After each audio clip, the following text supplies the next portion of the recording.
Olá,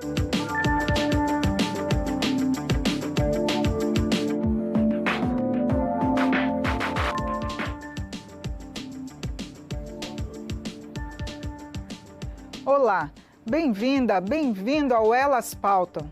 Vamos conversar nesta edição sobre o Marco Legal da Primeira Infância. Após 6 anos da lei, instituições governamentais ainda têm muitos desafios para pôr em prática ações que garantam a proteção e o desenvolvimento das crianças de 0 a 6 anos de idade. A Câmara tem realizado uma série de debates com especialistas para chegar a uma definição clara sobre o papel de cada agente no atendimento integral dessas crianças. Além disso, algumas propostas estão em tramitação e visam aperfeiçoar a Lei do Marco Legal, como o projeto que cria o Sistema Nacional de Informações da Primeira Infância. E quem vai avaliar a implementação desse marco legal são as deputadas Leandre, do PSD do Paraná, que é coordenadora da Frente Parlamentar Mista da Primeira Infância, e a deputada Daniela do Vaguinho, do Partido União Brasil, do Rio de Janeiro. Ela é uma das autoras do projeto de lei sobre o Sistema de Informações. Bem-vindas, deputadas. Obrigada por atender o nosso convite e participar aqui do programa. Bom, nós vamos assistir também um depoimento de uma especialista que vai falar sobre a escuta especializada das crianças de 0 a 6 anos. Escutar uma criança, principalmente na primeira infância, é um grande sinal de evolução da humanidade, porque nós vivemos num mundo adultocêntrico onde a gente acha que só os adultos, na verdade, participam das construções, tomam iniciativas, e a criança vai ser alguém quando se tornar adulto. E o Marco Legal da Primeira Infância é uma lei fabulosa, porque ela deixa claro que tudo começa desde o começo da vida. A criança já é cidadã, ela já é uma pessoa, ela já é um sujeito de direitos desde o começo da vida, desde a mais tenra idade, que é a primeira infância. E é por meio da escuta que ela realmente pode ser tratada como sujeito de direitos, tendo a oportunidade de participar. Então, isso depende da nossa capacidade de desenvolver competências para ouvir a linguagem específica dessa fase da vida, que é uma linguagem muito particular. É a linguagem do movimento, do choro, do olhar, da forma de se movimentar, muitas vezes da mudança de humor. A criança, ela fala sem palavras ainda. Então a gente precisa voltar a lembrar o que é ser criança. Todos nós já fomos crianças e acabamos esquecendo, e aprender a ter essa sensibilidade necessária para promover a participação da criança. Bom, eu gostaria de conversar com a senhora primeiro, para falar, a senhora que coordena a Frente Parlamentar, para explicar melhor essa escuta da criança, que é um tema que foi do seminário da primeira infância, mas que só agora realmente está sendo mais debatido. O que está sendo trazido pelos especialistas? Bom, no 8º Seminário Internacional do Marco Legal da Primeira Infância, nós optamos em fazer como tema principal a escuta da criança por alguns motivos. Primeiro, ele traz no próprio Marco Legal a criança como sujeito de direito, a criança cidadã, que antes a gente não tinha esse status em lei, Mas para que ela possa efetivamente exercer esse direito, a gente precisa compreendê-la. O Brasil ainda tem uma deficiência muito grande, uma carência de profissionais que realmente tenham essa competência de entender a criança. E também a gente vem de uma cultura onde a própria sociedade não dá ainda a devida atenção, o devido valor ao que a criança tem para falar. O que a gente percebeu em função da pandemia, na questão do isolamento, onde as crianças ficaram, e a gente entende que as grandes vítimas da Covid, não só agora no período da pandemia, mas no futuro também são as crianças pela perda do desenvolvimento que elas terão fora do ambiente escolar, do convívio comunitário. A gente percebeu que os pais não estão preparados para estarem mais presentes com os filhos, saber interpretar o que a criança quer dizer, e a vinda de né, profissionais, principalmente da esfera da justiça, como foi a juíza que veio da Itália, que participou do seminário, traz para a gente experiências onde nós tivemos um depoimento no seminário internacional do prefeito de Colinas, que tem feito um trabalho no sentido de implementação do marco legal na elaboração do Plano Municipal da Primeira Infância. Ele demonstrou estar bastante assim surpreendido com o que ele ouviu das crianças quando ele perguntou para elas que tipo de cidade ele poderia construir para elas, onde elas comentaram a respeito das escolas, comentaram a respeito dos locais de brincar, da segurança. Tudo isso é uma riqueza muito grande que a gente não tem o hábito, né, de explorar e nem assim a paciência muitas vezes de ouvir e interpretar o que a criança quer dizer. E nós temos aqui no Brasil, além do Marco Legal da Primeira Infância, também a lei da escuta especializada, que é onde você vai poder permitir que, através de um profissional qualificado e habilitado para isso, você não revitimize uma criança que é vítima de violência ou que é testemunha, né, em algum processo. Eu acho que isso é algo extremamente importante que a gente precisa aprimorar, mas nós temos um caminho muito grande pela frente ainda para a gente poder trazer isso, né, na sua efetividade, naquilo que prevê tanto a lei da escuta especializada quanto o marco legal, quando quer escutar a criança como uma cidadã, né, um sujeito de direito. Sim, deputada Daniela, eu queria que a senhora, que tem uma experiência voltada muito para os municípios, falasse para a gente como está sendo feito, se é possível realmente ouvir as crianças de 0 a 6 anos, os municípios terem alguma política pública voltada para essas crianças.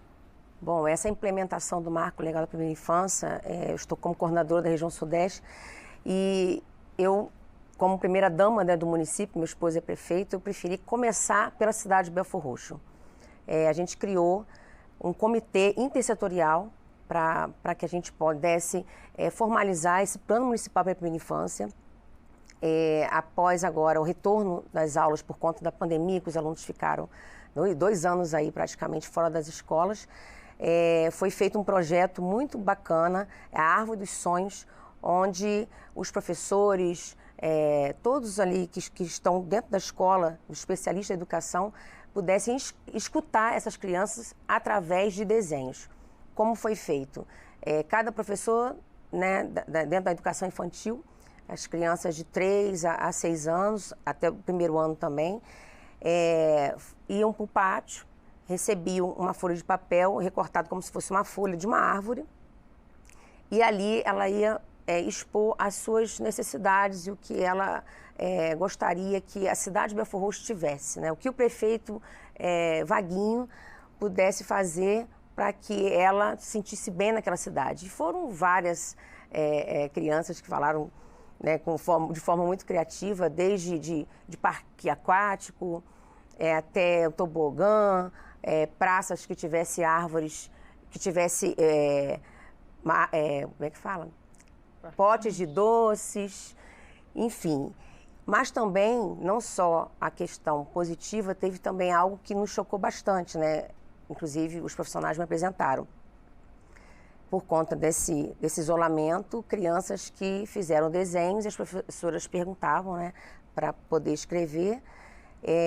E a criança pegou e falou assim: gostaria muito que meu pai parasse de beber. Outra, gostaria muito que eu quero que meu pai pare de bater na minha mãe. Então, teve 2 momentos assim, né, que as crianças puderam, através daquele projeto, daquele momento ali, delas desenharem, através do desenho, elas transmitirem, né, os seus desejos. Foi bom a senhora lembrar também dessa escuta especializada. Eu queria que a senhora dissesse como que foi trazido isso aqui no seminário, já que realmente nesse período da pandemia houve muitos relatos de violência, aumentou a violência em família. O que os especialistas trouxeram e como combater, né, mais esse desafio? Eu acredito que desde 2019 a gente ganhou assim, um aliado muito especial, né, nessa luta pela primeira infância, que é o Conselho Nacional de Justiça. Todo o sistema judiciário hoje, ele está bastante envolvido, né? Tanto é que agora há a proposta de se criar política integrada para a primeira infância do sistema de justiça. Eu tenho certeza que isso vai trazer para a gente assim, resultados bastante positivos. A Câmara dos Deputados, né, nós, enquanto frente parlamentar, a gente consegue fazer articulação, né, elaborar as leis, propor alteração nas leis, aprimorar os marcos regulatórios que nós temos, porém, não compete a gente fazer a execução. Mas quando a gente encontra, por exemplo, amparo no sistema de justiça, que vai cobrar a efetivação, né, daquilo que está escrito né, no ordenamento jurídico, e também encontra respaldo nos tribunais de contas, que vão começar né, fazer uma fiscalização naquilo que os municípios também estão fazendo, a gente começa a perceber que a lei ela vai para além daquilo que está escrito no papel. Ela cumpre né, com a sua missão, que é de mudar histórias de vida. Nós temos uma realidade muito triste aqui no nosso país, onde 4 em cada 10 crianças brasileiras vivem em extrema pobreza. Aquilo que a deputada Daniela acabou de relatar, a gente ouve frequentemente das crianças, e a gente também sabe que o momento que uma criança vive na sua primeira infância, todas essas experiências, ela vai levar para a vida inteira. Então, quando a gente olha o cenário de violência, o mapa de violência do país, você não pode pensar que uma pessoa nasceu agressiva. A ciência já provou que não é verdade. Ela, com certeza, é fruto do ambiente que ela vive. Então, tudo que vem para aprimorar aquilo que nós já temos, porque o Brasil ele tem uma legislação extremamente eficiente. A legislação nossa, inclusive, ela é sempre ressaltada a nível internacional. O Marco Legal da Primeira Infância, inclusive, é uma lei que tem assim, uma consistência científica muito forte, traz todo essas descobertas científicas para dentro da legislação, e o que a gente quis propor no Marco Legal é justamente isso, a gente se apropriar desse conhecimento para poder fazer políticas públicas que elas possam mudar a realidade do nosso país, mas mudando a causa do problema e não tratando o efeito do problema. Então, quando a gente tem parceiros como o CNJ, parceiro como a Tricom, que é a Associação dos Conselheiros de Tribunais de Contas, e a gente tem também gestores públicos engajados, eu tenho certeza que a gente dá grandes passos. O seminário, essa 8ª edição do seminário, eu acho que ela mostrou esses avanços, mas também trouxe para a gente desafios que até então, você só ter isso na lei, ele por si só não resolve. Então, eu tenho que escutar a criança, tudo bem, mas que tipo de escuta que tem que ser? A pessoa tem que, assim, desenvolver essas competências também, não só no campo profissional, mas também qualificar as famílias, para que elas também saibam entender a criança, o que a criança está tentando trazer de leitura. Nós entramos agora num período muito, muito especial, que é a questão do combate à violência contra a criança, do abuso sexual contra as crianças, e a gente sabe que esse é um tema que a criança emite sinais. E muitas vezes, por mais que ela não fale porque ela tem medo, muitas vezes ela sofre ameaça, né, do agressor ou do abusador, enfim, ela emite sinais. Então, a gente tem que ter pais preparados para observar esses sinais, nós precisamos ter professores preparados para observar esses sinais. Da saúde isso, porque lei para punir esse tipo de agressão, de violência, nós temos. Lei para garantir o direito da criança, nós temos. Agora, nós precisamos cada vez mais qualificar, né, toda a nossa rede de proteção para que ela também esteja preparada para identificar e interpretar os sinais que a criança traz. Sim. Deputada Daniela, e como colocar em prática nos municípios uma política integral, ou seja, que ela perpasse tanto pela saúde, educação, assistência social, para que realmente seja prioridade essas crianças de 0 a 6 anos? Bom, Leandro falou com muita propriedade a questão da qualificação, né? A partir do momento que a gente começa a qualificar os profissionais, a gente já tem uma outra visão, né? Eu acho que a educação é muito importante, porque as crianças passam muito tempo, muitas horas dentro da escola, e ela tem a confiança de falar com o professor, desabafar com o professor, ou até mesmo o professor identificar o que essa criança está passando por algum problema. Ela não está bem.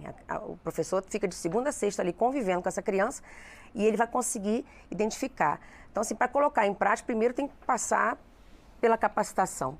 E assim, claro, o prefeito ter essa visão também, ter essa sensibilidade, né, ser realmente um amigo da primeira infância, né, implementar o marco, né, legal da primeira infância, através do plano municipal da primeira infância, para que a gente possa fazer o nosso melhor, né, para nossas crianças. Qualidade de vida, dignidade, que elas tanto merecem, precisam. Deputada Leandra, eu queria que a senhora fizesse um balanço desses 6 anos dessa lei, em termos de Brasil e as experiências que a senhora viu nesse seminário também.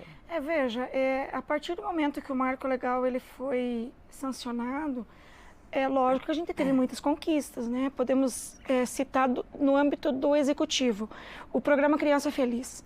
É o maior programa de visitação do mundo, onde que leva o conhecimento da importância que tem a primeira infância para dentro de onde as crianças vivem e para quem cuida dessas crianças. Então, eu vejo que o maior desafio que a gente tem de todos, que é a base para uma discussão assim eficiente, no sentido da gente melhorar enquanto sociedade, é as pessoas reconhecerem e conhecerem também a importância que tem a primeira infância na construção de uma sociedade. Infelizmente, hoje, boa parte da sociedade brasileira não tem o conhecimento sobre o que é a primeira infância, qual é a importância desse período para a vida do cidadão, né, ao longo da sua vida. A gente olha para gestores públicos que ainda olham para aquilo que é aplicado de recursos em políticas de primeira infância como gasto, como despesa e não como investimento. E isso é uma inversão que a gente precisa fazer, mas para isso, nós como parlamentares, nós temos feito o quê? Nós temos inspirado pessoas, mobilizado lideranças e sensibilizado a sociedade. Porém, a gente precisa, né, de um reforço para isso.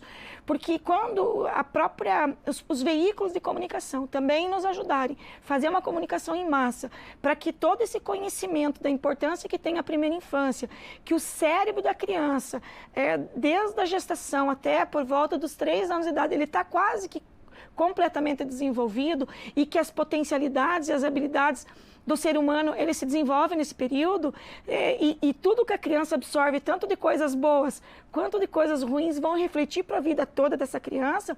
Eu acredito que a gente vai poder avançar cada vez mais.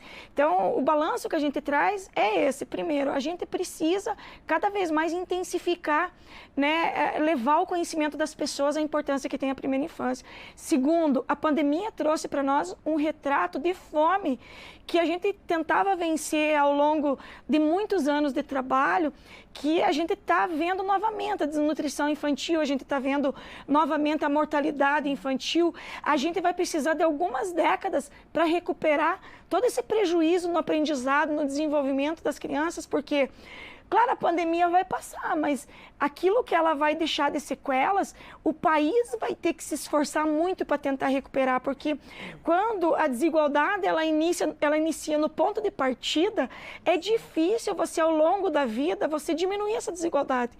Então, quando se reconhece que a primeira infância é o período mais importante na vida de um ser humano e para o desenvolvimento de uma sociedade, é a maior oportunidade que você tem enquanto poder público, enquanto pessoas que têm poder de tomar decisão, de você combater a pobreza, de você reduzir as desigualdades sociais e de você mudar histórias de vida. Então, acho que a grande mensagem que a gente quer deixar para as pessoas é justamente isso. E que a gente também não pode esperar só do poder público, né? A gente não pode só esperar dos agentes públicos. A gente precisa também mudar como ser humano e enxergar nossa responsabilidade como ser humano, porque a partir do momento que eu negligencio uma criança que está em situação de vulnerabilidade, porque ela não faz parte da minha família, achando que ela não é um problema meu, que ela é problema do prefeito, por exemplo, ou do governador ou do presidente da República, eu estou negligenciando o futuro que eu vou fazer parte também. Porque essa criança, ela não... Nenhuma criança escolhe em qual família vai nascer, nenhuma criança nasce já predestinada a ser médico, a ser doutor, a ser professor, mas nenhuma criança também nasce predestinada a ser bandido. Então, acho que é essa sensibilidade que a gente precisa cada vez mais colocar no coração das pessoas, porque isso é um ato de amor. No meu ponto de vista, você trabalhar em prol das crianças, eu não posso pensar, eu estou trabalhando pelo futuro das crianças, não, eu estou trabalhando pelo presente do nosso país, porque se eu quiser mudar o futuro da nossa história, eu preciso mudar o começo da nossa história e garantir que as crianças tenham oportunidades iguais desde o momento que elas nascem, né? E o Estado, lógico, ele vai criar condições para você potencializar isso. Mas a sociedade como um todo, ela também tem essa responsabilidade. Com certeza. Deputada, como a gente está falando do marco legal e já existem outros projetos para aperfeiçoar, e um dos projetos a senhora também é autora, sobre o Sistema Nacional de Informações. Eu queria que a senhora contasse para a gente o que está previsto nesse projeto. Bom, a gente precisa colher realmente dados, essas informações, para que a gente conheça as crianças, né? Cada uma do seu jeitinho, cada uma com a sua realidade. Então, o objetivo principal é a gente ter especialistas para colher essas informações para que a gente possa levar, executar os trabalhos que a gente precisa executar, cada um nas suas funções. E a senhora acha que os municípios têm realmente colocado em prática esse marco legal nesses 6 anos? Bom, nossos 5.570 municípios do nosso país, são 500, né, é isso? A nossa presidente aqui da Frente Parlamentar. 5.555.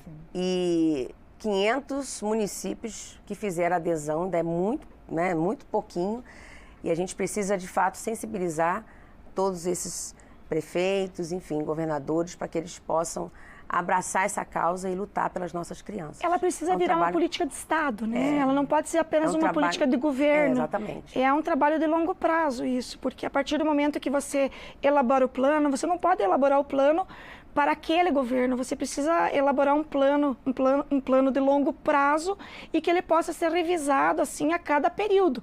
Mas ela tem que ser uma política de Estado, que daí sim o marco legal pode se efetivar. E o próprio marco legal ainda é muito recente, 6 aninhos, está na primeira infância, inclusive, então é um trabalho de formiguinha, é um trabalho que a gente, claro, que já está colhendo frutos e a gente precisa fortalecer essa política para a gente alcançar as nossas crianças. Que desafios a senhora acha que ainda temos agora para que realmente seja implementado o marco? Bom, a gente precisa rever algumas coisas e o que eu tenho observado, né, eu indo assim aos municípios e falando até do marco legal da primeira infância, falando da importância, né, da gente trabalhar realmente as nossas crianças desde o nascimento, né, a mãe até os 6 anos de idade. De verdade, o que a gente precisa é levar a informação, é de falar da primeira infância. O que a gente precisa fazer é levar essa informação. E o desafio, aí a gente encara o desafio, é fazer com que nossos governantes consigam enxergar, né, consigam ter essa sensibilidade e perceberem que a gente vai ter uma sociedade melhor, a gente investindo nas nossas crianças, para que elas tenham uma janela de oportunidade. Na sua opinião, deputada, que desafios a gente pode elencar aqui? Eu vejo que quando a lei traz prioridade absoluta, o maior desafio da prioridade é no orçamento, né? Porque ali é que você vai ver se existe o compromisso ou não.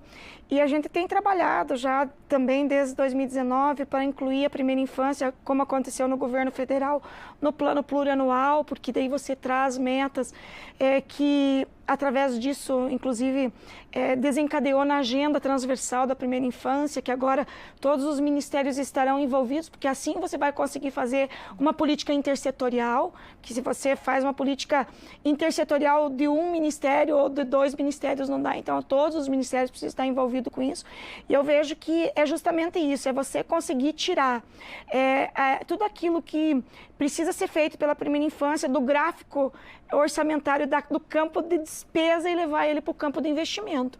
Porque a partir daí você vai perceber que o maior retorno que pode se ter no campo, né, inclusive de retorno financeiro para um Estado, é justamente você investir na primeira infância, que a gente tem estudos, inclusive de economistas renomados internacionalmente, que dizem que cada dólar investido na primeira infância reverte em 7 dólares para o Estado. Mas, infelizmente, como a política da primeira infância é uma política de longo prazo, ela demora para mostrar os resultados, a gente ainda, né, se depara com situações onde lá no município, onde que a criança vive, que é onde precisa acontecer, né, toda essa movimentação e essa mudança, é preferível construir a creche do que você qualificar o profissional, do que você realmente dar acesso para a criança ao ensino de qualidade, ao ensino infantil. É preferível construir uma ponte do que você investir em políticas públicas de parentalidade, por exemplo, que dê a oportunidade dos pais também estarem mais presentes com os seus filhos, de qualificar as famílias, enfim.